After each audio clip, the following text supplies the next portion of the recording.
안녕하세요 여러분. 오늘은 금융에 대한 책을 소개시켜 드리려고 합니다. 금융 네가 개불도 모르는데 무슨 금융 얘기를 하냐 이렇게 생각하실 수도 있지만 그 생각이 맞는 생각이 맞고요. 근데 제가 최근에 교육을 들었어요. 요 재무 분석이라는 요 교육을 듣게 됐는데 그 교육 내용도 너무 좋았고 책을 10권이나 추천을 해주셨습니다. 그렇게 해가지고 그 책 중에 한 권을 제가 벌써 샀어요. 좀 단계적으로 읽어보려고. 너무 좋아서. 그러니까 강사분은 누구시냐면요, 이제 기업 신용평가 그리고 기업의 가치평가를 담당을 한 25년 정도. 쉽게 설명하면 뭐 이런 거죠. 대학에 우리가 이제 고등학생들이 들어가려고 하면은 그동안의 생활 기록부라던가 성적표 같은 거를 보지 않습니까? 그리고 자기소개서 같은 것도 보고 하는데, 그래서 이 학생이 과연 우리 대학에 들어왔을 때 어떤 능력치를 발휘할 수 있는지를 평가하게 됩니다. 똑같아요. 기업도 우리 회사는 어떤 회사입니다, 그리고 어떤 가치가 있는 회사입니다 라는 것을 이제 홍보를 하죠. 왜 하냐? 투자를 받는다거나 뭐 대출을 받는다거나 어떤 큰 계약을 할 때 그런 이제 피칭을 많이 합니다. 그러면은 그 사람이 자기의 능력치를 뻥튀기해서 얘기할 수 있잖아요. 사업계획서 같은 경우에는 뭐 이분이 뭐 그것도 많이 보시겠지만은 주로 보시는 거는 재무제표를 많이 봅니다. 성적표. 얘네들이 몇 년 동안 어떤 의도를 가지고 있고 장사는 잘 하고 사업 형태는 어떻게 되는구나 하는 것을 재무제표를 보면은 다 알 수가 있대요. 그리고 얘가 사기꾼이구나 뭐 이런 것도 알 수 있다고 하더라고요. 딱 들어갔는데 첫 페이지에 이렇게 심화과정이라고 나와 있길래 엄청 쫄았는데 말씀을 너무 재밌게 잘 해주셨어요. 지금 와서 생각해보니까 이분이 독서를 굉장히 많이 하시는 분이라서 그런지 이 말재간이 장난이 아닙니다. 좀 약간 이분한테 좀 죄송하지만은 어떤 이미지를 가지고 계시냐면은 그 왕자의 게임에 보면은 바리스라고 하는 약간 머리가 이렇게 빡빡 깎여지신 분이 계세요. 약간 동양적인 옷을 입고 계신 그런 캐릭터인데 초반에는 진짜 엄청 저런 쓰레기 같은 인간이 다 있나 뭐 이렇게 생각했는데 후반으로 가면서 굉장히 매력적인 캐릭터가 있거든요. 그분 느낌이 좀 납니다. 덩치는 굉장히 크신데 너무 말씀하시는 것도 귀엽고 매력적이었어요. 강의에서 그 모든 내용을 조금 설명하기 어려우니까 책을 추천해 주셨는데요. 10권의 책을 추천해 줬다고 말씀을 드렸죠. 그 첫 번째 책이 무엇이냐 하면은 바로 이 영먼입니다. 영먼이. 그러니까 미국의 이제 금융 쪽에 종사하시는 분들은 그분들이 오만하고 굉장히 사치스럽고 도덕적인 어떤 의식이 별로 없으시고 약간 이런 이미지가 많잖아요. 그런 이야기도 물론 나와 있다고 하는데 거기보다는 이 월스트리트에서 일하는 젊은 이제 애널리스트들 같은 경우에는 얼마나 엘리트겠어요. 이제 그분들이 겪는 정신적인 위축감 그리고 엄청난 피로, 주 100시간씩 일한다네요. 그리고 엄청난 보수와 도덕성을 맞바꿔야 된다라는 그런 파우스트식 거래를 젊은이들의 불안감을 현실감 있게 보여준다, 이렇게 되어 있어요. 그냥 제가 이 책을 서점에서 만났다라면은 아마 읽지 않았겠지만은 이 아까 바리스 닮은 그분께서 추천을 해주셨기 때문에 제가 한번 읽어보고 이게 재미있는지 없는지 한번 말씀을 드리려고 합니다.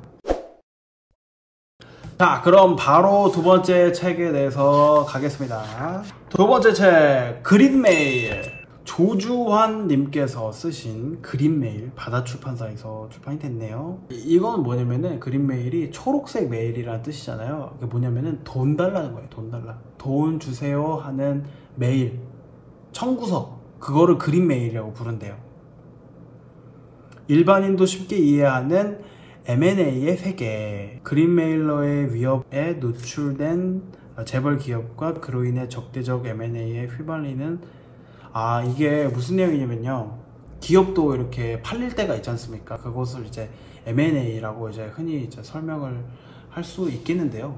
그러니까 살려고 하는 사람은 싸게 살려고 할 것이고, 팔려고 하는 사람은 가진 수단과 방법을 가리지 않고 좀 비싸게 뻥튀기를 하려고 하겠죠. 그 둘 사이에 일어나는 어떤 심리 싸움, 머리 싸움이 이 책의 주된 내용인 것 같습니다. M&A라고 생각하면은 이 책을 조금 어렵게 이해할 수는 있겠지만은 저희가 물건 사면서 중고나라에서도 항상 일어나잖아요.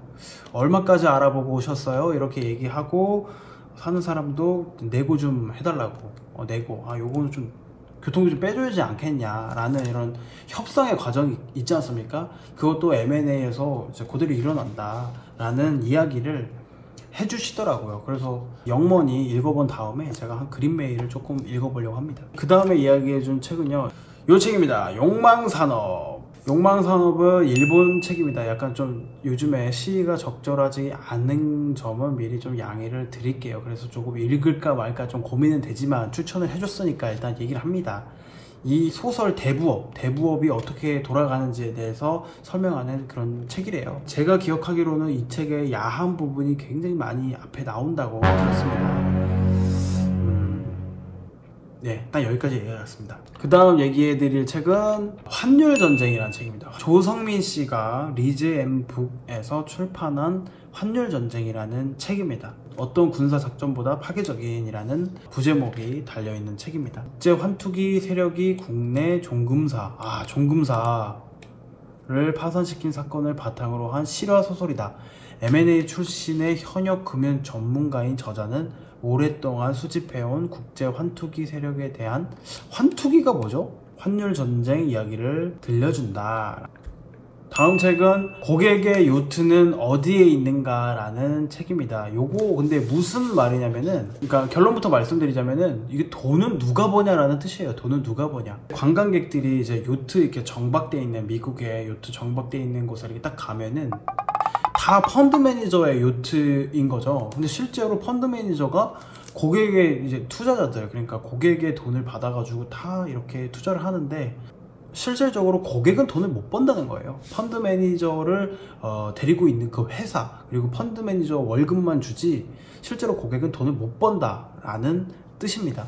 그것을 이제 고객의 요트는 어디에 있는가 라는 좀 우회적인 표현으로 설명을 한 거죠. 이것도 재밌을 것 같아요. 항상 저는 좀 의문이었거든요. 그 자산관리자 뭐 이런 분들 있지 않습니까? 아니, 자산관리자라는 직업이 도대체 존재할 수가 있는가? 아니, 자산을 그렇게 잘 관리하면은 왜 남의 돈을 그렇게 굴려줘? 자기 돈 잘 먹고 잘 불려서 살지. 그 직업 자체가 굉장히 모순적인 직업이라고 생각을 했거든요. 근데 저만 그렇게 생각하는 게 아니라, 이걸로 책 쓰신 분까지 있을 정도로 이게 말이 안 되는 소리구나, 약간 그런 느낌을 받았습니다. 이 책만 보고. 재밌는 책일 것 같아요. 좀 기대가 됩니다. 그 다음 책은 장현도 님이 쓰신 트레이더라는 책입니다. 이건 제가 봐도 기억이 잘 안 나네요. 이거 패스하겠습니다. 그 다음 책은 우발과 패턴이라는 책입니다. 패턴. SBS 스페셜에서도 다루는 책이네요. 사회적 원자라는 책을 쓰신 분. 구글 씨는 모든 것을 알고 있다 있었죠. 그리고 카오스, 제가 리뷰했는지 안 했는지 모르겠는데 이 책을 제가 좀 오랫동안 읽었었던 걸로 기억합니다. 그러니까 비평형 물리학이라는 새로운 시각을 통해 복잡한 세상에 발생하는 모든 격변을 통쾌하게 뚫어본다 라는 설명이 되어 있고요. 비선형, 그러니까 선형과 비선형적인 어떤 세계관이 있지 않습니까?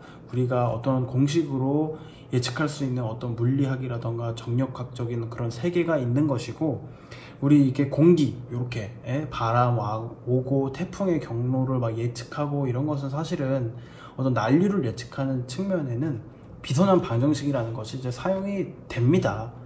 거기도 어떤 무질서한 것 같지만 그런 패턴이 존재한다라는 그 가설로 시작을 한 거거든요. 그런 이야기를 수학 공식 하나도 쓰지 않고 설명하는 아주 좋은 책이라고 들었어요. 저는 이 영먼이라고 하는 책 다음에 이 책을 한번 읽어보고 싶습니다. 예전에도 사회적 원자라는 책을 한번 읽어보고 싶었는데요. 첫 장 한 몇 장 읽고 나서 바로 덮어버렸어요. 쉽지 않은 책이더라고요. 근데 이 쉽게 쓴 책이라고 하니까 뭐 청소년들도 읽을 수 있다고 하더라고요. 그래서 한번 읽고 제가 얘기해 드리겠습니다. 그 다음 소개시켜드릴 책은 그 매직 램프라는 책인데요. 그 매직 램프, 적대적 기업 인수합병을 위한 암호명, 이종환 님께서 쓰신 책이고요.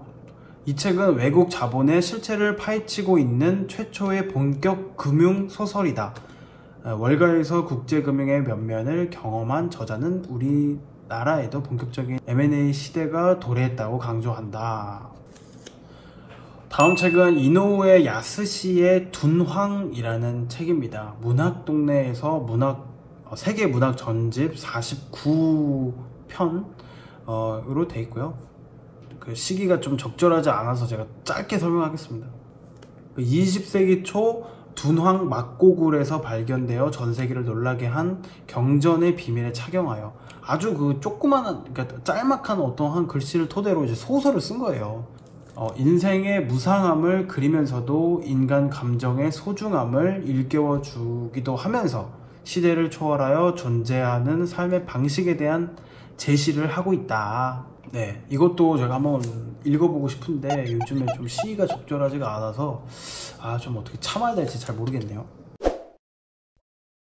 네, 다음으로 소개해드릴 책은 이 누운 배라고 하는 책입니다. 이혁진님 한겨레 출판사에서 나온 책이고요. 요거 뭐냐면 STX가 망했지 않습니까? 그때 제 회사 동기가 STX에서 근무하다가 회사 망해가지고 나왔어요. 신입사원인데.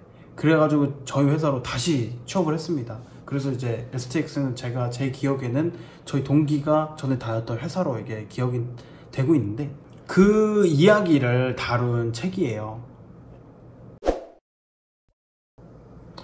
마지막으로 제가 추천해드릴 책은 메이커스 앤드 테이커스라는 책이고요. 라나 포르하라고 하는 사람의 책입니다. 부제가 경제를 성장시키려는 자, 경제를 망가뜨리는 자라고 돼 있어요. 바리스 그분께서 뭐라고 설명을 해주셨냐면은 이 책은 내가 소개시켜준 책을 다 읽고 읽어라. 어느 정도 그